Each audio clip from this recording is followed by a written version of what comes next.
verejného obstarávania, my sme radi, že ste nám prijali to pozvanie a feel free, nechávam to na vás. Takže to je celé. Ďakujem veľmi pekne teda za pozvanie, prijali sme ho radi a s profikmi z verejného obstarávania sa vždy veľmi radi bavíme, pretože tam máme silné názorové prieniky a v podstate aj náš nejaký background, na ktorom to celé stávame, má dosť úzky prienik s nákupom aj s verejným obstarávaním a samozrejme máme aj viacero klientov, ktorým práve v tejto domene pomáhame. Čo by sme vám dnes chceli ukázať, čím by sme chceli previesť, je nejaká krátka prezentácia ohľadom možnosti využitia softwarovej automatizácie umelej inteligencie v procesoch v rámci verejného obstarávania.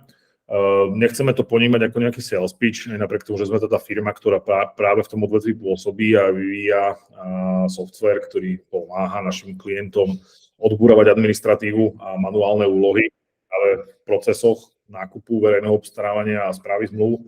Chceme to skôr poňať tak nejak, nazvem to populárno naučne, aby to nebolo príliš zbytočne edukatívne, aby to nebolo nejaké príliš salesové, ale by naozaj vám to možno dalo nejaké povedomie o tom, čo dnes je technologicky možné, kde sa ten svet softwarovej automatizácie umelej inteligencie poberá a vlastne čo sa v ňom deje, ale takisto my vám to budeme tak nazdieľavať z našej perspektívy v rámci toho, na čo sústredíme my, na ktorú tú časť toho procesu, čo je správa, tvorba, schvaľovanie zmluv, ale aj napríklad súťažných podkladov alebo akékoľvek dokumentácie a celá automatizácia toho procesu a všetkého, cez čo vlastne dennodenne potýkate. Takže to sa vám pokúsime ukázať z našej perspektívy a povedať vám o tom trošku viac. A samozrejme vieme, že je to téma, ktorá rezonuje, takže pevne verím, že si odnesiete dnes odtiaľto niečo hodnotné.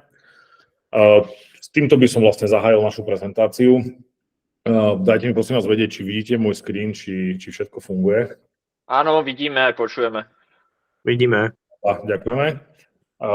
Keď budete mať akékoľvek otázky, v pohode sa vieme venovať nejakému konkrétnej časti tej prezentácie. Vlastne keď skončím, budeme mať taký priestor, kde sa budeme vedieť od toho odraziť, takže pokojne, keď vás niečo zaujíma konkrétne, si to nejak zapíšte alebo napíšte do chatu a na konci prezentácie si môžeme zmanéžovať a zodpovedať na tie všetky otázky. Takže ešte raz teda ďakujem a poďme rovno na vec. Ako som spomínal, my sme spoločnosť Sequence, technologická spoločnosť, technologický startup, dá sa povedať, a celá tá story za tým, čo robíme a ako to funguje a prečo chodíme ľuďom hovoriť to, čo robíme, je aj pomerne úzko spätá s mojou osobou. Ja vás budem prevádzať dnešnou prezentáciou, som Rastio Kovaľ, CEO spoločnosti Sequence. Som povolaním právnik a ťažiskovú časť mojej kariéry som strávil práve v oblasti nákupu, kde som mal na starosti vyjednávanie zmluv, kde som mal na starosti procesy, kde som mal na starosti týmy, ktoré sa zaoberali digitálnou transformáciou práve v oblasti procurementu. A naozaj to bola časť mojej kariéry, ktorú som mal veľmi rád a naozaj bola to tie zmluvy a to vyjednávanie a ten nákup bola moja vášeň. Ale na druhej strane to bol svet, ktorý mal strašne veľa funkčných nedostatkov. A najviac ma frustrovalo práve to, že obrovské penzum môjho času, možno polovicu toho času som trávil manuálnymi úlohami a repetitívnou administratívou a prepisovaním dát z tabuľky A do tabuľky B, namiesto toho, aby som sa venoval kvalite tých zmluv, vzťahom s dodávateľmi a veci, ktoré mali pridanú hodnotu. Práve to bolo to vodítko, prečo vznikol Sequence. Ako som spomínal, my sme softwarové riešenie na automatizáciu procesov v rámci zmluv, v rámci obstarávania, v rámci nákupu s podporou umelej inteligencie. Bolo to práve to, čo mňa v mojej práci blokovalo, brzdilo a čo ma najviac frustrovalo, odkedy vyšiel ten impuls, že musí existovať nejaký lepší spôsob a lepšia cesta. A lepšia cesta sa vlastne pretavuje do toho, že sme, aj napriek tomu, že sme startup, vzhľadom aj na technológiu, ktorú zapájame a používame v oblasti umelej inteligencie, tak už máme niekoľko tisíc používateľov na 4 kontinentoch. Šetríme naozaj stovky až tisíce hodín práce kumulatívne našim klientom práve na tej repetitívnej administratíve.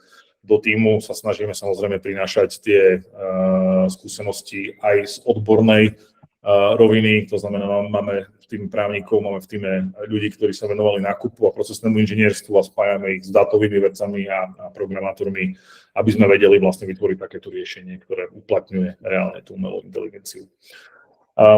Kde sa tá softverová automatizácia alebo umelá inteligencia tak najviac pretavuje, sú to také dva piliere alebo dve roviny.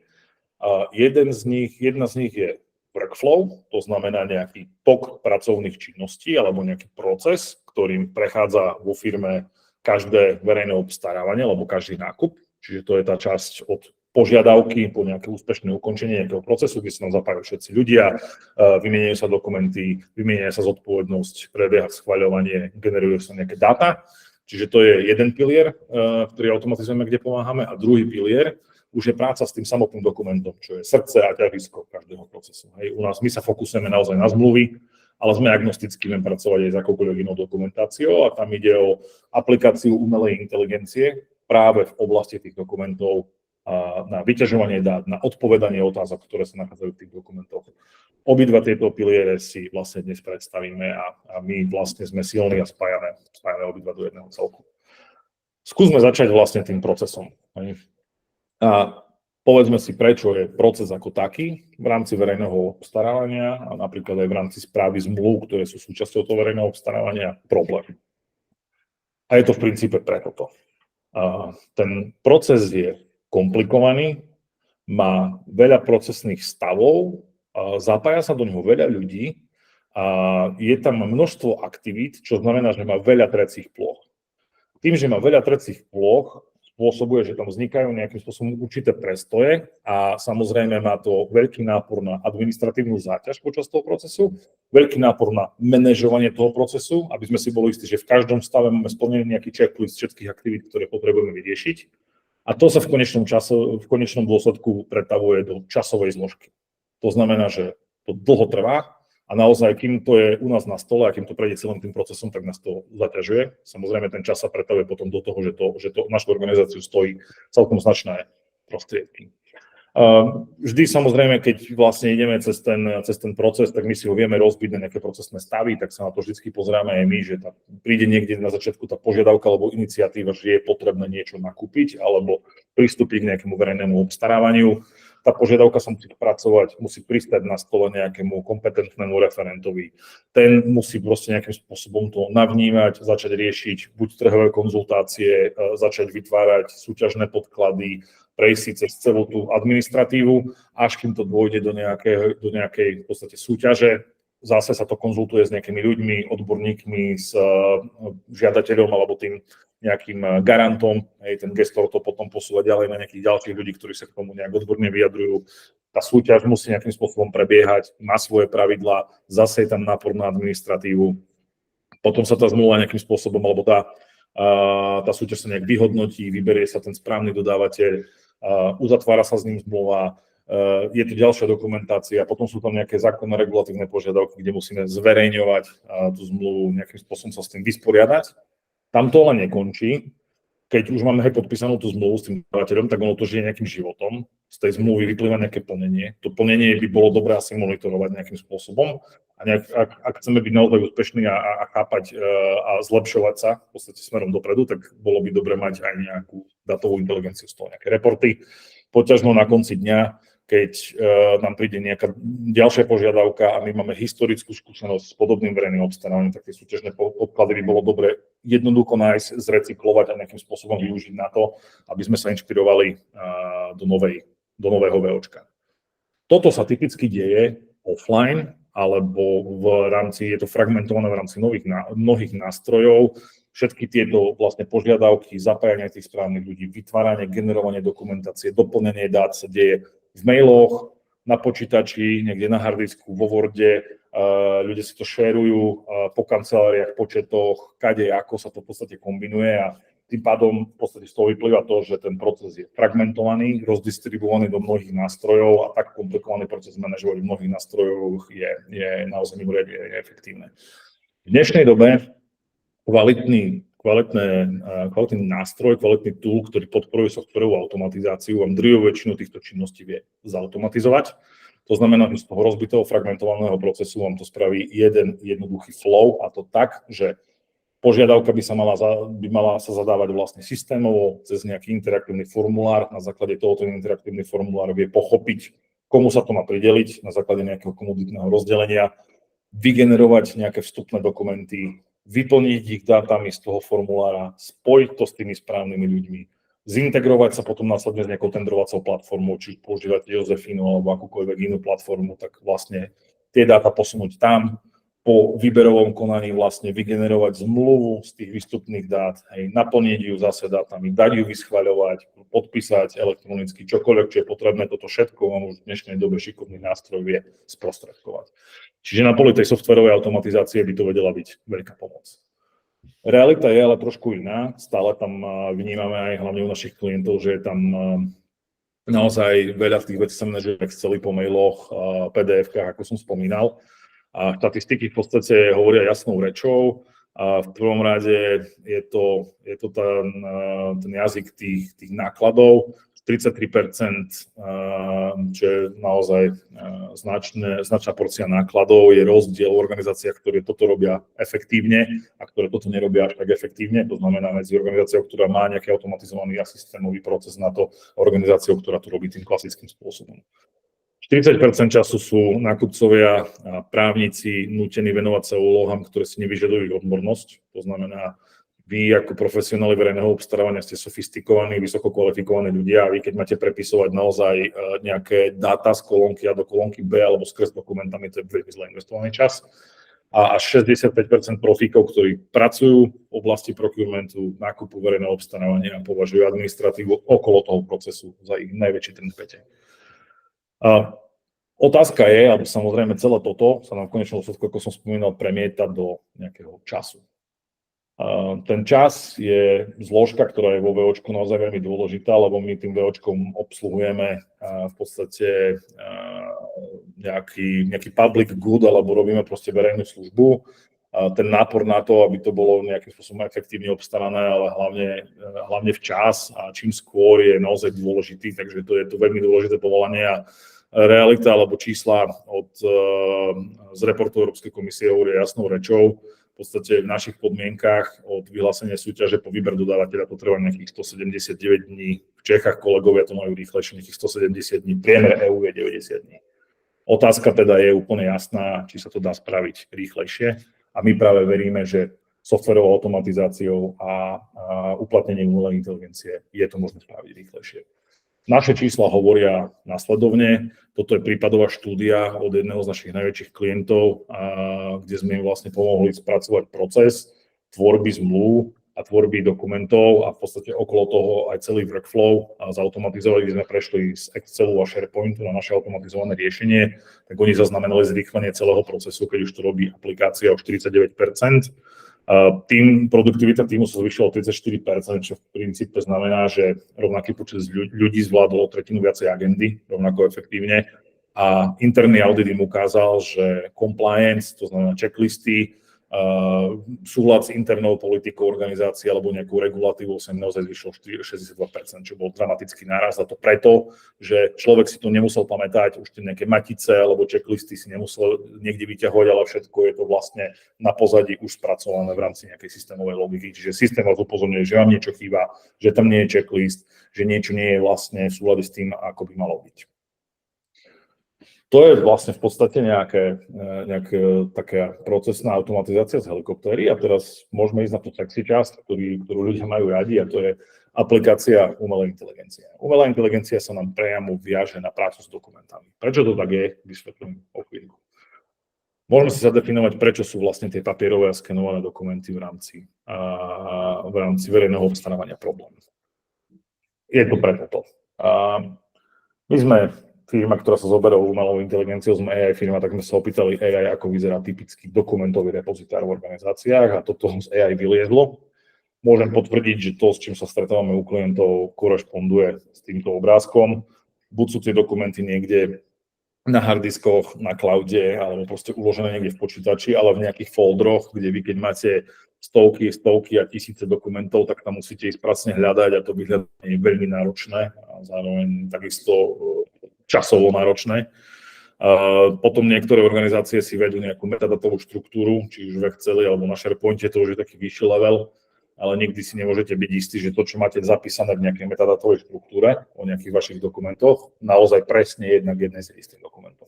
Ľudia robia chyby, dokumenty sa časom menia, niekedy ľudia zabudnú zmeniť to, čo je proste v jednom versus druhom, vy sa nemôžete proste 100% spoľahnúť, že keď máte vypísané, ja neviem, poviem príklad, zmluvné strany, zmluvnú pokutu, trvanie zmluvy, rozhodné právo a tak ďalej, ku každému jednému dokumentu v nejakom Exceli, že to je proste 100% pravda. Je to pomerne také neisté a samozrejme videli sme aj klientov, ktorí si ten repozitár a nejaké poznámky o ňom stále vidujú na nejakých sticky notes alebo v nejakých poznámkach, tak aj toto ešte stále existuje. Čo hovoria štatistiky tu, to je veľmi zaujímavé, 71% organizácií si nevie fyzicky dohľadať každú 10. zmluvu. To znamená, oni vôbec nevedia, kde tie zmluvy sú. Nevedia ich nájsť, samozrejme vo VOčku je to trošku rozdiel, lebo tá zmluva sa musí zverejňovať, ale nie len o zmluvy, môže ísť o súťažné podklady alebo akúkoľvek dokumentáciu. Proste fyzicky je problém dohľadať 10% dokumentov o firme. Hľadaním v zmluvách, hľadaním ustanovení alebo čerpaním nejakých ustanovení a to sa môže takisto aj v podstate preložiť potom na súťažné podklady alebo akékoľvek dokumentáciu, ktorá vzniká v rámci VOčka, si tí profíci, ktorí s tým robia, stravia 120 minút na každý dokument. My, keď sa venujeme zmluvám, tak tu sme sa sústredili pri tomto na zmluvy a naozaj je to tak, že kým sa lokalizuje tá správna zmluva v archíve, a kým sa v tej zmluve lokalizuje to správne ustanovenie, tak to vie trvať aj 2 hodiny. Alebo v princípe, keď niekoľkokrát počas života tej zmluvy hľadáme nejaké ustanovenia, tak kumulatívne to vie dojsť k tým 120 minútam. A to nehovorím o interpretácii tých ustanovení, že čo to vlastne znamená. To hovorím len, že chceme niečo nájsť. Hej. Typický príklad, príde na nejaká faktúra od dodávateľa, a proste faktúra hovorí, že zaplatte mi 150 eur za hodinu práce a splatnosť je 7 dní a vy sa na to pozriete si že to nedáva žiadny zmysel, my sme sa tak nedohodli. No keď si to chcete overiť, musíte ísť hľadať do tej zmluvy. Takže tam naozaj ľudia pália strašne veľa času a dnes už technológia toto vie pokryť veľmi zaujímavým spôsobom. A znovu recyklujem 65% profíkov, ktorí s týmto pracujú. A práve tú administratívu okolo toho považuje za ten najväčší problém.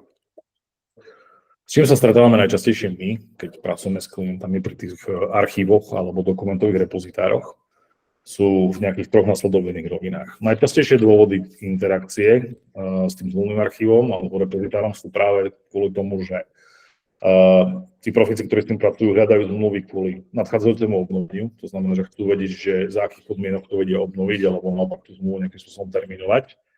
Chcú použiť existujúcu zmluvu ako základ dokumentu pri tvorbe novej zmluvy alebo nových podkladov, alebo chcú ísť hľadať nejaké konkrétne ustanovenie. Čo sa týka konkrétnych ustanovení, najčastejšie sa práve hľadajú platobné podmienky alebo finančné záväzky, alebo podmienky toho automatického obnovenia alebo prípadného nejakého dodatkovania tej zmluvy. Prípadne už keď dochádza k nejakým problémom a chcete si byť naisto a mať to čierne na bielom, tak sa hľadajú nejaké SLAčky alebo regulatívne požiadavky, ako sú zapracované v tých zmluvách. Najväčšie problémy, ktoré práve vnímame v tejto domene, sú neexistujúce alebo neefektívne nástroje na toto vyhľadávanie. Deje sa to proste manuálne, aj keď človek hľadá na počítači a hľadá cez nejaké Ctrl+F alebo nejaký search bar vo svojich dokumentoch, to nie je nástroj. To je proste stále len nejaký statický archív, kde namiesto šanónov sú tie zmluvy proste uložené v nejakej naskenovanej podobe, ale nejaká interakcia s nimi je na minimálnej úrovni. Takisto okolo toho funguje dosť výrazne zaťažujúca administratíva a veľkým problémom je práve neefektívna alebo nekompletná dátová štruktúra. Čiže vy sa nemôžete spoľahnúť na to, že máte niekde metadata z tých zmluv, kde viete strašne rýchlo, efektívne hľadať, alebo že máte niekde v podstate nejaký efektívny spôsob, ako sa v tých dokumentoch rýchlo zorientovať. Tak teraz prichádzame na tú zaujímavú časť, a čo prináša umelá inteligencia do správy našich zmluv alebo súťažných podkladov. Dá sa to rozdeliť na 4 elementy alebo 4 piliere. Generatívna umelá inteligencia, či to všetci poznáte, stretli si sa tým minimálne v tej forme, ako dajme tomu ChatGPT, alebo Claude od Anthropicu, alebo Gemini od Google, alebo Bard od Microsoftu, alebo proste určite to poznáte, nejaký čo pre nás ako fyzické osoby je nejaký chatbot, ktorému môžeme písať, on nám odpovedá, je to také akože celkom sranda, ale vy keď túto technológiu zoberiete, správne ju technicky spracujete a vložíte ju niekde do business procesov, aby to pracovalo s vašimi dokumentami, tak to dokáže veľmi zaujímavé veci. Čo to dokáže? Teda práve idem vysvetliť. V prvom rade extrahovať informácie z dokumentov. Predstavte si, že máte súťažné podklady alebo že máte zmluvy a máte nejakú požiadavku na to, že chcete vedieť, čo v tých dokumentoch máte. Povedzme, že chcete vedieť nejakých 30 údajov, chcete vedieť zmluvné strany, chcete vedieť IČA, chcete vedieť, že či tá zmluva je aktívna alebo nie je aktívna, chcete vedieť, dajme tomu dátum účinnosti, chcete vedieť, či je tam zmluvná pokuta, aké je rozhodné právo, či sú tam nejaké záruky. To je jedno čo. Umelá inteligencia vám prečíta všetky tie zmluvy a vytiahne vám oproti tej dátovej štruktúre, ktorú chcete mať, tie informácie a zoradí vám ich do prehľadného, do nejakej prehľadnej štruktúry. Druhá vec je, že vám podľa obsahu tie dokumenty dokáže klasifikovať. To znamená, že vy máte niekde v repozitári alebo v archíve milión dokumentov, ono vám to rozdelí, toto sú zmluvy o mlčanlivosti, toto sú rámcové, toto sú súťažné podklady, toto sú nejaké technické prezentácie, toto je toto a klasifikuje vám toto jednotlivých flievikov a tam to presne máte krásne zoradené, čiže on v tom urobí poriadok veľmi rýchlo na základe nejakých vašich požiadaviek. Sumarizácia obsahu, to znamená, máte dokument, ktorý má 150 strán, milión textu, proste ono vám to na zopár odrážok urobí, vytiahne kľúčovú informáciu, že o čom tá zmluva je, alebo o čom ten dokument je. No, aby ste ho museli, namiesto toho, aby ste ho museli pracne čítať a snažiť sa pochopiť nejaké kľúčové informácie, tak ono vám to vyťahne, zosumarizuje. A keď všetky tieto tri veci spojíte dokopy, tak dostanete veľmi zaujímavú vec a to je tzv. Q&A, alebo questions and answers, otázky a odpovede, a to je o nejakých naozaj vyhľadávaní konkrétnych informácií v dokumentoch. Krátke, máte zmluvu, dáte otázku, do niekoľkých sekúnd dostanete kvalifikovanú odpoveď. Môžete to opýtať čokoľvek. Namiesto toho, aby ste to hľadali pracne vy, snažili sa zorientovať, alebo išli za právnym, alebo za kýmkoľvek, kto má zodpovednosť odpovedať túto otázku, vy si ju položíte, do pár sekúnd máte odpoveď. Namiesto dní, niekedy možno týždňov, tak to máte okamžite spracované. Čiže toto umelá inteligencia už dnes dokáže vlastne s dokumentami a tam je to naozaj veľmi silné a to je to, čo my vlastne pre našich klientov v prvom rade robíme.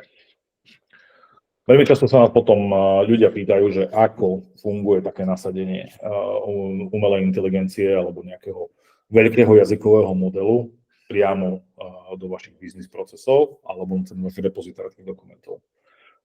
Je to štrukturovaný prístup, je za tým datová veda a my to rozbijame do niekoľkých takých krokov, ktoré na seba postupne nadväzujú a sú nevyhnutné na to, aby sme na konci dňa mali dobrý výsledok.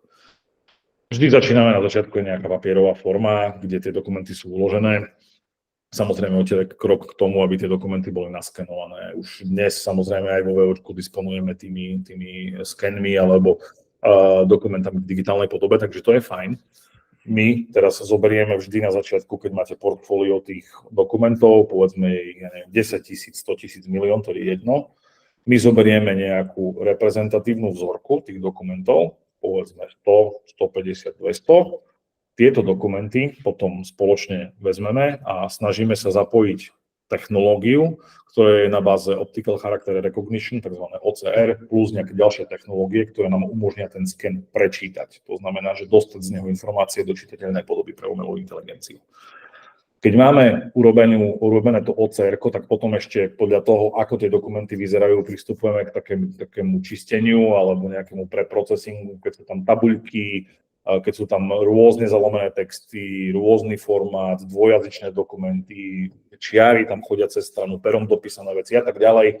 Robíme ešte nejaké technologické cvičenia za tým, aby sa ten text naozaj z toho dokázal dobre vyextrahovať. Keď máme vyextrahovaný ten text, tak vlastne ten text dáme prečítať umelej inteligencii. A urobíme prvú extrakciu na tej vzorke dokumentov. Tá prvá extrakcia sa volá Zero Shot. Zero Shot je to preto, že vlastne strieľame od pása, strieľame od buka bez toho, aby sme mierili. To znamená, že strieľame tak ako keby s brokovnicou, dá sa povedať, nie ešte so snajperkou. A ten Zero Shot je, že my si vlastne zoberieme, tak ako som spomínal, nejaké dáta, ktoré vy z toho chcete vytiahnuť, nejakú želanú štruktúru. A bez toho, aby sme dávali tej umelej inteligencii inštrukcie, alebo aby ona bola akýmkoľvek spôsobom natrénovaná na ten typ vašich zmluv a dokumentov, jej dáme vytiahnuť informácie z tých dokumentov, z tej vzorky. A teraz potom spoločne prídeme, keď prebehne tá extrakcia, tak si sadneme a zistíme, OK, poďme si to skontrolovať. Tu sa trafil, tu sa pomýlil. Tam, kde sa pomýlil, mu uvedieme správnu hodnotu, taká, ako tam mala byť, hej, daná v tej zmluve. Napríklad sa pomýlil v nejakom ustanovení, alebo proste nesprávne odpovedal na nejakú na nejaké zadané pole, tak tam ho skorigujeme a ideme ďalej. OK, správne, tu sa pomýlil, opravíme, správne, pomýlil sa, opravíme. Čo tým vlastne robíme je, že pripravujeme podklady na trénovanie toho modelu, kde my ho vlastne korigujeme a dávame mu inštrukcie, že tu je nesprávna odpoveď a takto to mala byť správna. Na základe toho sa ten model adaptuje na to, ako tie zmluvy alebo dokumenty u vás vyzerajú a čo z nich má vyťahovať. A postupne v podstate tým pádom sa zlepšuje a zvyšuje si úspešnosť. Ten zlepšený model použijeme na druhú validačnú fázu, to znamená, zoberieme nejakú druhú vzorku, 100 zmluv alebo 100 nejakých dokumentov, prebehneme to cesto a už vidíme, že tie výsledky sú oveľa lepšie, že sa pomýlil oveľa menej krát, ale tam, kde sa pomýlil, ho ešte skorigujeme. A na základe toho, po týchto dvoch kolách máme model, ktorý vieme nasadiť na celý váš repozitár. Už je to vlastne vytrenovaný model, ktorý to vie veľmi dobre orientovať práve v tých vašich dokumentoch, v tých vašich zmluvách a vie veľmi efektívne, úspešne vytiahnuť tie údaje alebo informácie. Tá úspešnosť je 95% a vyššie, keď už je ten model vytrenovaný a vie to ísť do 99,9%, tam už len závisí od toho, koľko validačných vzoriek si potom urobíme. Čiže čo je v konečnom dôsledku potom výsledok? Výsledkom tohto vlastne býva centralizované úložisko, to znamená, že máme interaktívny digitálny repozitár, z ktorého máme vyťažené dáta, na ktorých sa vieme pýtať otázky, čiže nie je to len nejaký pasívny zdroj alebo pasívny zdroj informácií, ale naozaj niečo, s čím vieme interagovať a v tom sa vieme veľmi jednoducho orientovať, hľadať v tom ako v Google. Toto vieme vlastne u klientov väčšinou nasadiť do nejakých 6 týždňov, keď si prejdeme cez tento proces spolupráce. Čo to na konci dňa robí, vám viem ukázať na nejakom veľmi rýchlom minútovom videu, je lepšie raz vidieť ako 100-krát počuť, takže v podstate my sme si pripravili také úplne krátke video o tom, že ako to funguje. V podstate toto je ukážka toho digitálneho zmluvného repozitára na zmluve, ktorú máme s Českou sporiteľňou. To je nejaká klasická podpísaná NDAčka, ktorú sme nahrali do knižnice zmluv. V prvom rade, čo vidíme, automaticky z nej AI vyťahne tú dátovú štruktúru, to znamená akokoľvek dáta, ktoré my potrebujeme vidieť, pre rýchly náhľad, zosumarizuje a umožňuje nám pýtať sa otázky. Toto je česká zmluva, pýtame sa po slovensky, odpoveď dostaneme po slovensky. Hej. To znamená, keď máme českú zmluvu, máme sa po česky, odpoveď dostaneme po česky, on dokonca podľa toho, čo sa opýtame, tak nás aj naviguje na nejakú konkrétne ustanovenie alebo článok. Hej, to nám práve povedal, že je to v článku 8 tej danej zmluvy, čiže my si to vieme ísť veľmi rýchlo skontrolovať, vieme, že je to fajn. Keď sa chceme opýtať po anglicky, vieme sa opýtať po anglicky, zase z českej zmluvy dostaneme odpoveď v jazyku, v akom sa pýta. Takýmto spôsobom vlastne vyzerá v dnešnej dobe zapojenie umelej inteligencie do vašich business procesov a do vášho repozitára. Takže toto už dnes je možné a práve tým procesom, ktorý som vám ukázal, k tomu vieme spoločne dôjsť. Tá úspora času, ktorú si asi viete predstaviť v rámci toho, asi je úplne jednoznačná. Čiže už si to len celé v podstate zrekapitulujme, akým spôsobom teda vie softverová automatizácia, umelá inteligencia zamiešať karty v rámci celého procesu. Ešte raz, máme tam nejaké fázy, ktoré som spomínal. Tie sú standardizované, možno to vidíte v nejakých jemných odchýlkach, čo je úplne fajn, ale my sme sa to snažili tak nejak high level trošku rozdeliť. V prvom rade, ako som spomínal, pri požiadavke ten nástroj, ktorý pri tom dnešnej kapacite možnosti, ktorá už je, by mal tomu žiadateľovi dať možnosť pomocou interaktívneho formulára vyplniť, čo vlastne chce. Hej. Tým spôsobom by to malo výrazne skrátiť proces, aby si tam ľudia nemuseli vymieňať maily, aby tam nebol nejaký človek, ktorý to potom niekde rozdeľuje, zberá, snaží sa popýtať na tie dáta, ale intuitívne naozaj vytiahnuť z toho človeka, čo potrebujeme.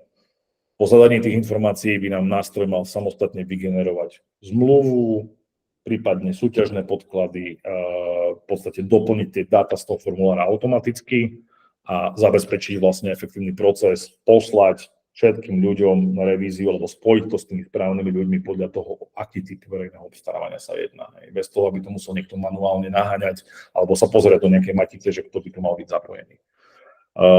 Súťaž alebo teda vyhlásenie, hej, sa malo diať pomocou zase automaticky. Ten správny nástroj už dnes vie veľmi ľahko automatizovať alebo sumarizovať potrebný obsah pre jednotlivých schvaľovateľov. Mal by sa vedieť integrovať s nejakou tendrovacou platformou, ktorú používate na to, aby ste v nej tie samotné súťaže riadili. V konečnom dôsledku pri uzatvorení zmluvy zase mal by sa ten dokument vygenerovať, prípadne nejaké pripomienky revízie by sa mali diať online bez toho, aby sme si museli vymieňať verzie niekde mailom a neviem, čo s nimi robiť. Takisto už dnes pomocou umelej inteligencie ten nástroj vie v podstate identifikovať prípadne nejaké rizika. Alebo niečo, čo vybočuje z nejakého rámca štandardu toho, čo my tam chceme mať alebo môžeme mať. Takisto nejakým spôsobom tá umelá inteligencia nám vie navrhnúť tých schvaľovateľov v rámci tých jednotlivých zmluv. Podpis, áno, integrácia s elektronickým podpisom bez toho, aby sme museli zase vychádzať niekde z aplikácie. Ani raz sme z nej vyšli, všetko vlastne by sa malo diať na pozadí. No a potom práve tá umelá inteligencia nám umožní, alebo keď máme zapojený ten správny nástroj, tak aj to plnenie z tej zmluvy, alebo zo všetkých tých našich VOčiek, ktoré máme aktívne, alebo ktoré možno už aj prebehli a sú naplnené, tak vie napríklad porovnávať nejaké údaje, dáta a vie nás upozorniť na anomálie, hej, alebo na nejaké veci, že sú úplne mimo nejakého bežného rámca, bežného štandardu, čo v tom penze tých dokumentov a tých súťaží, ktoré sa dejú a ktoré máte na stole, je podľa mňa niekedy naozaj veľmi, veľmi náročné sa zorientovať. Rastio, máme tu asi otázku od Juraja. Áno, ja mám otázku. Prvá vec je, akým spôsobom to vie pracovať s dokumentami, ktoré sú naskenované ako obrázok. Pretože veľakrát ja dostanem v ponuke veci, ktoré ja neviem ovplyvniť ich štruktúru toho dokumentu. To znamená, že akým spôsobom to vypracovať s týmto? To je prvá otázka. OK, tak čo sa týka dokumentov, v rámci toho nie je nejaký limit. Aj keď je to súčasť obrázku, to znamená, že ten text je, dajme tomu, ako nejaký JPEG, hej, alebo proste je to tam napísané, tak už dnes sú technológie, ktoré sa dajú efektívne pospájať a vyčítať z toho obrázku to, aby sa preložilo na text, aby ho potom umelá inteligencia vedela prečítať. Takže s týmto sa stretávame relatívne bežne. Možno, že máte nejakú chuťovečku úplnú, ktorá ma teraz nenapadá, mať to na mysli, bolo by fajn to vidieť, ale stretli sme sa s tým už x-krát, že vlastne mali klienti. Neviem, či sa niekto niečo pýta, alebo len sme mali echo, ale long story short, toto nie je problém už dnes. Počujeme sa? Áno, ja vás počujem. Dobre, druhú otázku mám takú, lebo však ja som tu asi najväčší fanúšik AI z tých všetkých, ktorí sú tu pripojení. A AI v určitom momente začne pomerne dosť veľa halucinovať. A to je jedno, či máte ChatGPT, Gemini a podobne. Áno. A akým spôsobom toto nejakým spôsobom obmedzujete? Lebo neberte to zlom, ale tento obrázok, ktorý stal, respektíve tento vzorový dokument, ktorý ste ukázali, túto analýzu zvláda aj Gemini bez nejakého upgradenutého toolu. Ale keď v ňom sa hrabem už ďalej, tak si začne pomerne dosť veľa vymýšľať. Nehovorím, že ten váš tool, ale proste jednoducho Gemini, keď idem do takéhoto zhrňmi, urob mi analýzu, urob mi rešerš, to pomerne zvláda, ale už keď mu poviem, že nejakým spôsobom spojí niečo dokopy, niečo s týmto, tak veľakrát dostanem vec, ktorú keď si neodkontrolujem, keby som tomu veril, tak to nie je až také úplne dobré. A ChatGPT je jedno, či to je 4, alebo je to Gemini Advanced, je to plus minus to isté. Takže toto je ďalšia vec. A tretiu otázku ešte, ktorú mám. Akým spôsobom máte vyriešené GDPR vo vzťahu k tomu, že ponuky obsahujú dokumenty tretích strán, ktoré, lebo viete, vy keď ste účastníkom zmluvy, tak je to v pohode, ale ja keď dostávam ponuku, tak ten uchádzač nevie, že bude strojovo spracovaná jeho ponuka na ďalšie účely. To znamená, akým spôsobom toto má mať vyriešené, respektíve akým spôsobom toto máte vyriešené. OK. Takže otázka číslo 1, halucinovanie. Čo sa týka halucinovania, tak áno, máte pravdu. Bežne modely pri používaní pre fyzické osoby alebo priamo out of the box, to, čo používa napríklad ChatGPT alebo čo používa od OpenAI alebo Gemini alebo akýkoľvek model, halucinuje a halucinuje preto, že to tí v podstate ľudia, alebo tí, ktorí za tým stoja a ktorí ten model nastavujú, chcú. A chcú to preto, aby vám za každých okolností niečo odpovedal. To je jedno, že on to nevie, ale proste z pohľadu komercionalizácie alebo toho, aby to ľudia používali, tam je, keď sa tu na to pozrieme trošku technicky, tak ten model, keď sa nastavuje, on tam má rôzne parametre, ktorými ho tí vedci, ktorí za tým stoja, reálne obsluhujú a ktorí ho pustia vonku, tak napríklad oni mu dávajú nejaké limity a dávajú mu nejaké pokyny, napríklad, že nebuď rasistický, alebo proste nerob toto, alebo nerob tamto, alebo proste nezamerávajú sa na nejaký bias.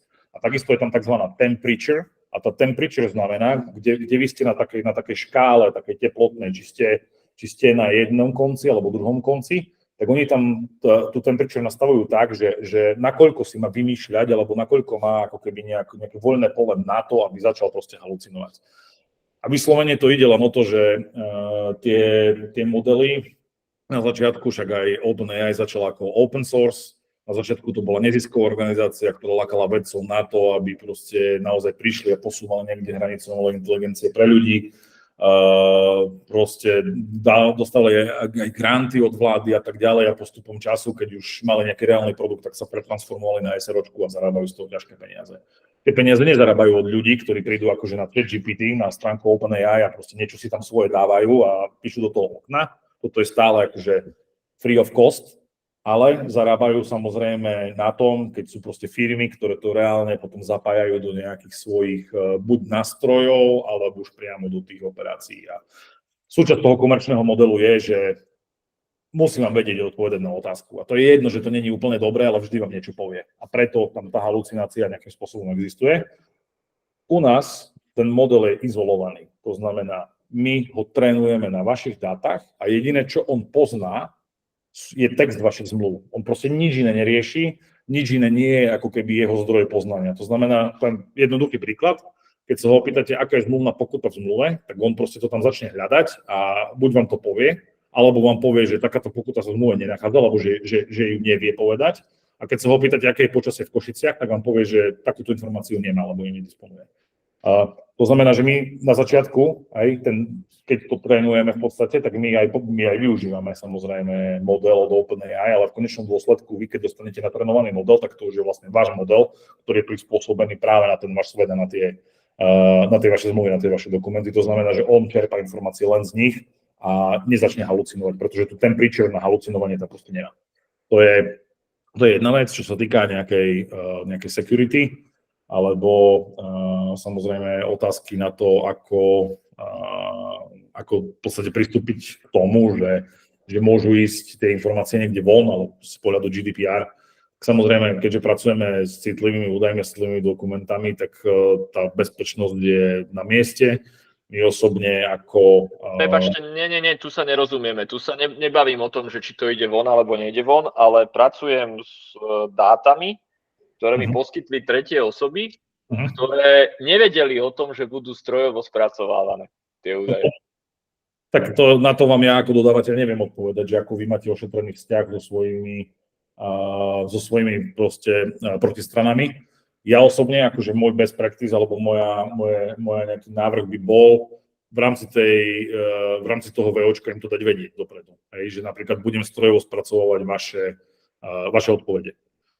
To je podľa mňa nejaká normálna vec, ktorou ten, kto ide do tej súťaže, je to nejaký set terms and conditions, kde on povie, áno, súhlasím s tým. No dobre, a keď mi povie nie je to dôvod podľa zákona na vylúčenie. Viete, ja sa bojím toho, že mi uchádzač povie, že s tým nesúhlasí.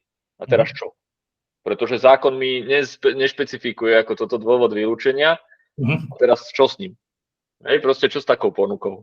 Hej, tak ja by som just to robil, že nesúhlasím, lebo väčšinou dokonca tí uchádzači už nechcú ani, aby sa zverejňovali informácie, ktoré sú povinne zverejňované. Jasne. Takže takéto niečo, keby sme dali do súťaži, tak si dovolím predstaviť, že z 10 ponúk 9 mi napíše, že nesúhlasí s takýmto niečom. Lebo akože takto viete, takto keď to mám v rámci nejakej banky niečo, tak tam každý podpíše 28. formulár a vlastne nevie, čo podpisuje. Ale tu vlastne v týchto VOčkách my sme na takom, že fakt môžeme robiť len to, čo nám zákon umožňuje. A tí uchádzači bojujú extrémne, akože tí bojujú pomaly o tom, že máme tam o 2 čiarky viacej v súťažných podkladoch, ako má byť. A akože ja hovorím, že toto je super, hej, že mať nejaký nástroj, ktorý mi prehodí celé súťažka, prehodí všetko, nájde mi to, je to super, len ja sa fakt bojím o tom, že keby to náhodou ten uchádzač zistil, kľudne mi napadne tú súťaž, že mu nejaký soft spracovával jeho údaje, ktoré nevedel, že budú spracované. OK. Tak potom sa to dá urobiť minimálne takto, keď v tomto vidíte, dáme tomu dieru alebo nejaký challenge, ja by som to spravil nejaký bypass, to znamená, že ako keby celé to VOčko, ten proces by som riadil vlastne v softveri, nech mi to vygeneruje aj všetky podklady, zmluvu a tak ďalej.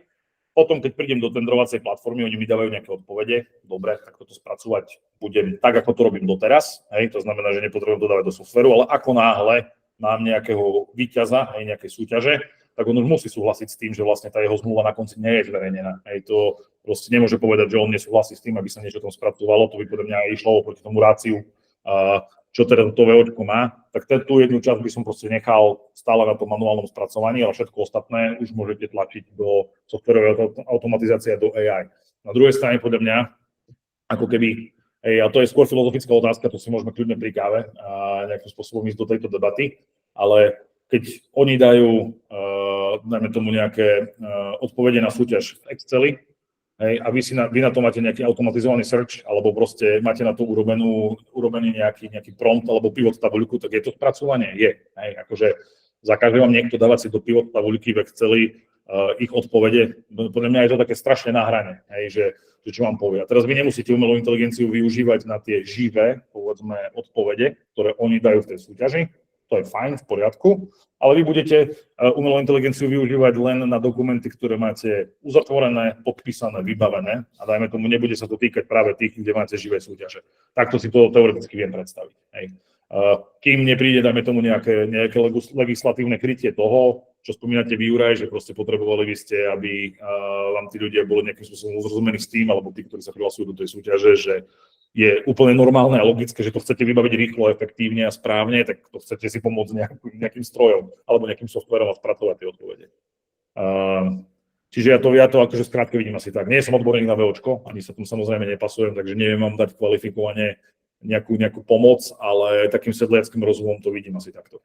No, ako ja Gemini používam už teraz v rámci VOčka, extrémne to zrýchľuje, takže to je v pohode, len ja neviem, kde je tá hranica, hej, že kde ešte môžem spracovávať tie údaje automatizovane a kde kvázi ako keby je to strašne na tenkom ľade. A ja v podstate len premostím ešte k tomu, čo si sa pýtal, vlastne na začiatku bola tá otázka na to spracovanie, hej. Napríklad my osobne máme z OpenAI podpísaný tzv. Opt-out agreement, ktorý rieši vlastne to, že dáta, ktoré model od OpenAI rieši prostredníctvom nášho toolu, ak používame model od OpenAI, tak nejdú do množiny trénovacích dát v rámci OpenAI. To znamená, on ich nevidí. Hej? On vám vyhodí ten výsledok, ale nepamätá si to, respektíve pamätá si to pre vaše potreby, ale ako keby nezdieľa to do tej množiny tých trénovacích dát, ktoré mu chodia vlastne zo všetkých zdrojov. Hej? Čiže ono sa to nejakým spôsobom ošetriť dá. Potom ale samozrejme je otázka, že viem ja skontrolovať OpenAI, prídem k ním do firmy a poviem, že ukážte mi, jak to funguje, to nevie nikto. Čiže stále je to odvetvie, ktoré je momentálne, dali som ešte také v plienkach, alebo formujú sa tie veci, trendy okolo, ale vždy sa dá nejakým spôsobom fungovať tak, že viete si zautomatizovať proces, Viete si použiť umelú inteligenciu úplne komfortne na veci, ktoré máte podpísané, ktoré máte zverejnené, tam je to fajn. A tie, ktoré máte živé súťaže, tak tam to proste nebudete používať. Do momentu, kým sa to nevyrieši legislatívne. Toto je úplne v pohode. Z môjho pohľadu. Rozumiem. Dobre. Máme ešte nejakú tretiu otázku, ktorú sme vynechali? Či pokryli sme to, Juraj? Čo si ja pamätám, však ja neviem, čo som robil pred minútou. OK. Tak povedzme, možno, keď niekto samozrejme bude chcieť nadviazať, tak môžeme. Ja už sa blížim ku koncu. Ja si myslím, že ak môžem do toho vstúpiť, zodpovedané to máme. Chcel som len doplniť, že ja som ten tool pochopil skôr tak, že viem si ako keby v histórii napríklad odpovedí podobných, ktoré som v minulosti riešil, pomôcť, nájsť si tam nejakým spôsobom inšpiráciu alebo vlastne vyťahnuť nejaké gro tej odpovede, lebo však tá história sa opakuje. Hej. Že či už sú nejaké blbé otázky alebo čokoľvek, alebo treba proste prevziať, takže nemusím to hľadať, ktorej to bolo súťaži, Ježišmaria, čo to bolo, druhé opakovanie, neviem, čo bolo tam. Tak som to pochopil, že takto by to malo skôr používať. To ušetrí kopu času práve na tom, áno, čo spomínate, že budete to presne, ako keby nebudete to hľadať do kolečka spomínať si, alebo robiť niečo, čo už bolo urobené v minulosti. To je ako keby v rámci tej umelej inteligencie, ale tá softwarová automatizácia, ktorá riadi proces, to je samozrejme niečo úplne iné. Hej, to je to, čo momentálne robíte a máte to rozvrstvené v mailoch, kade proste po papieroch, tak to dáte do jednej vlastne platformy, ktorá vám to celé ako keby riadi v rámci toho procesu. Tam je tá pomoc tiež samozrejme v tej vizualizácii toho toku pracovných činností, ale aj v tom zapájaní z tých správnych činností, aktivít z tých správnych stavov a tej kontrole. Čiže presne ako hovoríte. Ale tým pádom dá sa uvažovať s tým, že to bude v PDF-kách? Dá sa uvažovať s čímkoľvek. PDF-ka nie sú žiadny problém. Lebo tá dokumentácia z toho VOčka bude plus minus ako jasné, to je v pohode. Najlepší formát, tak to bude fakt PDF-ko, lebo tie štátne systémy viete, ak vyzerajú. No.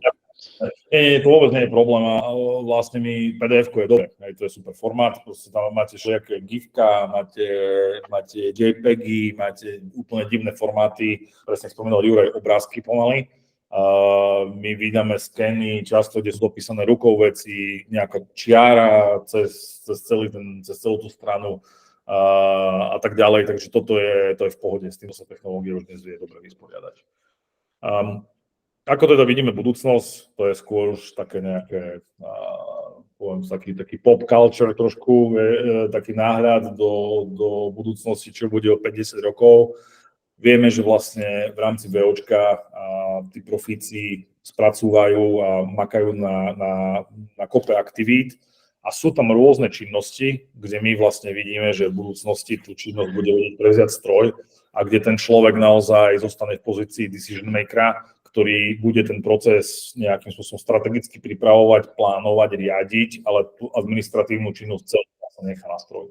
Tak spoločne s Adelou Havlovou, ktorá je v podstate jednou z top odborníčok na verejné obstarávanie v Čechách, alebo teda na zákazky, a spolupracuje v podstate na národnej stratégii v rámci obstarávania, tak s ňou sme mali prednášku, kde sme sa práve zaoberali tým, čo si myslíme, akým spôsobom to pôjde do budúcna, ktoré činnosti preberie umelá inteligencia a software a kde naozaj zostane nejaká spolupráca človeka a softveru a čo stále zostane na tej hlave toho človeka. Tak v podstate dohodli sme sa na tom, že trhové konzultácie ešte stále bude symbióza stroja a človeka, technická špecifikácia, koordinácia s ďalšími oddeleniami, kontrola podkladov, takže naozaj tie kontrolné činnosti a tie, kde treba naozaj zapojiť aj nejaký ľudský faktor. Menovanie komisie, to bude vždy stále ešte samozrejme domena človeka, posudzovanie kvalifikácie alebo overovanie referencií, protokolácia, to vždy ešte bude tam nejakým spôsobom potrebný človek. Pri strete záujmov vždy na konci dňa musí to rozhodnúť človek. Ten stroj naozaj môže povedať, že tu vidím nejaký problém alebo nejaké riziko, ale človek bude ten decision maker, ktorý to v dôsledku odsúhlasí. Ale veci typu zaknihovania alebo riešenie partnerov verejného sektora, kontrola živnostenských oprávnení, sankčných zoznamov, všetky tieto nejaké administratívne úlohy, toto by postupom času mal naozaj prebrať stroj a odbremeniť toho človeka od toho.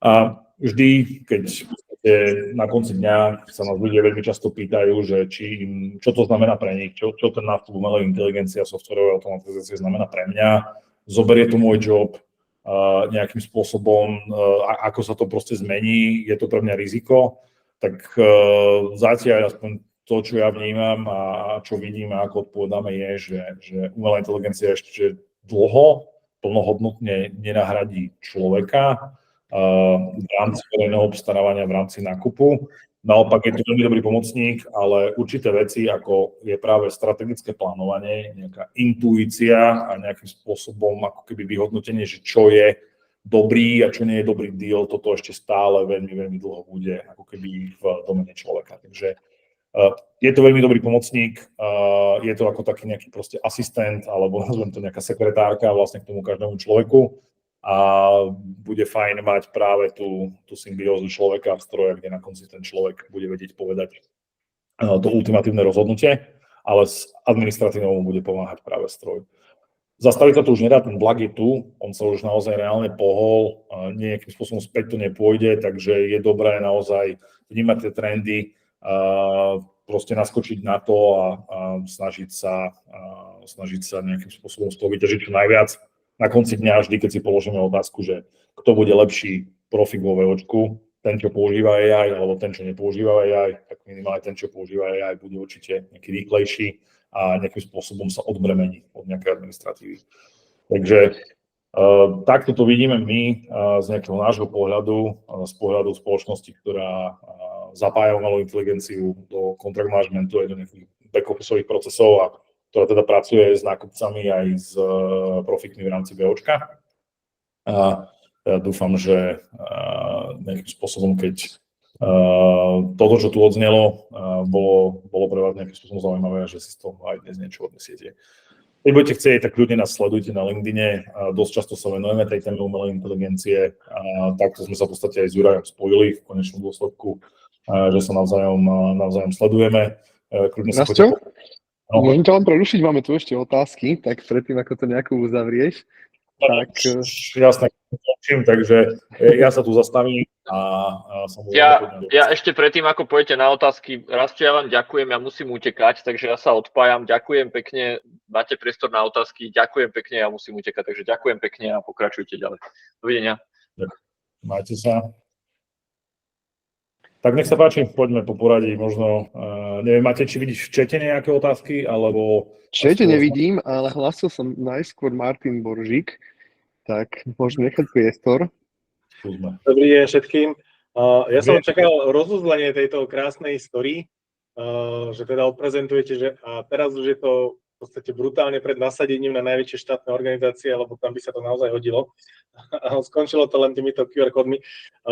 Nevadí, ja som okrem toho, že som tiež veľký nadšenec ako Juraj, náš tkač, tak si myslím, že toto má veľkú budúcnosť. Moja otázka, ale aby som sa po nej dostal, je, či ašpirujete, alebo teda boli veľké debaty poslednú dobu a podľa mňa to k tomu smeruje, že bude nejaká centrálna observácia organizácia. Ona by mala okrem iného zvládať aj nejaké štandardy, aj keď zatiaľ to možno chcel robiť úrad, ale možno to prejde na takúto organizáciu, nejaké štandardy v tých predmetoch nákupu, či ide o elektrickú energiu, či ide o auta, o kancelársky papier. Je tento váš modul, alebo proste táto technológia už teraz, dneska, nejakým spôsobom generovať možno nejaký best practice v rámci tých nejakých najčastejších nákupov, aby teda vedel už priamo uľahčiť to, čo by tá centrálna organizácia, ktorá ešte vôbec je niekde vo hviezdách, by mala robiť, tak či by už teraz sme vedeli tento modul použiť na to, aby sme možno takto vedeli pomáhať našim klientom alebo na nejakej inej vyššej úrovni. Jasne, ako myslím si, že tá kapacita tam je. Tento konkrétny use case, čo spomínate, nemáme, ale vidím ako technickú možnosť, ako to zapojiť, je v podstate out of the box. To znamená, že my keby sme historicky navnímali, alebo umelá inteligencia by prečítala tie dokumenty, ktoré súviseli s tými VOčkami historicky, a vy si chcete, dajme tomu, v rámci toho obstarávania tou historickou skúsenosťou pomôcť, tak toto je podľa mňa úplne v pohode vec, ktorá vám vie pomôcť generovať nejaký kontext, alebo dokonca správne zakategorizovať nejakým spôsobom to obstarávanie. Toto je toto je práve ako keby nejaké miesto, kde je umelá inteligencia veľmi silná. To je práve to, o čom sme sa bavili, že to vie robiť efektívnu klasifikáciu akýchkoľvek dát, akýchkoľvek informácií, takže vy keď tu nakrmíte dátami a potom sa potrebujete rozhodnúť, že presne, jak ste spomínali, že je tam nejaký komoditný strom alebo nejaké rozdelenie, hej, alebo proste nejaká best practice v rámci toho, čo to obstarávanie obnáša, alebo čo to znamená a možno nejakým spôsobom aj vás navigovať k tomu, že toto sa už udialo a historicky tieto obstarávania boli takýmto spôsobom vyriešené a toto sú z nich súťažné podklady, tak toto je veľmi dobrý use case práve, ako spomínate. Čo sa týka toho, akým spôsobom to nakoniec bude vyzerať, ako to celé štát nejak legislatívne pokrie a vytvorí, tak tam je to samozrejme vo hviezdach, to nikdy nevieme. Hej, že vždy nejaká regulácia je plánovaná, čo z toho nakoniec je, ako to dopadne, to je vždy potom prekvapenie, hej, už pre nás, keď to príde do reálneho života, do reálneho používania.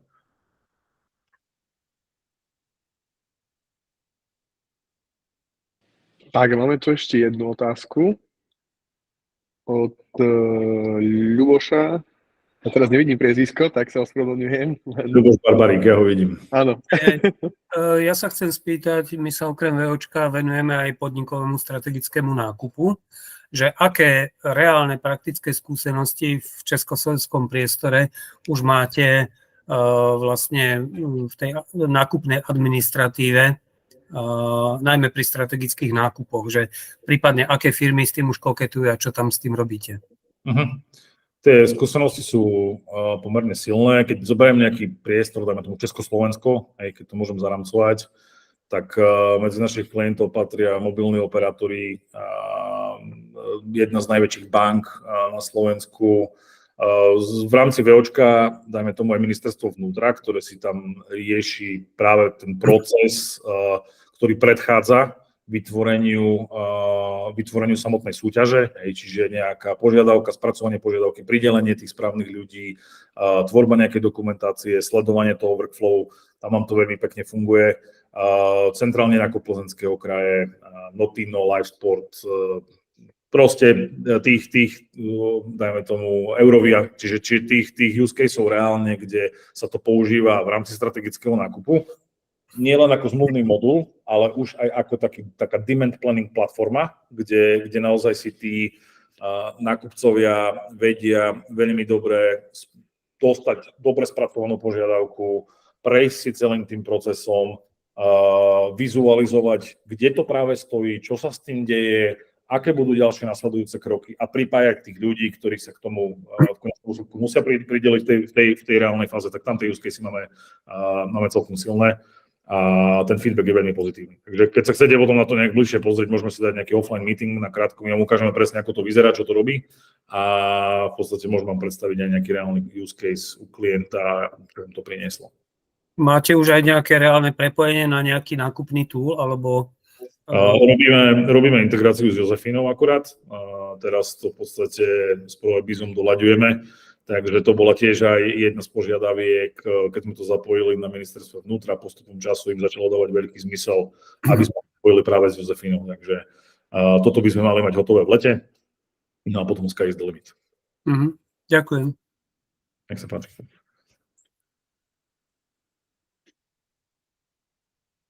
Super, ďakujeme veľmi pekne za otázky, aj za pozornosť. Keď budete mať akékoľvek ďalšie otázky, keď vás čokoľvek napadne, napíšte nám.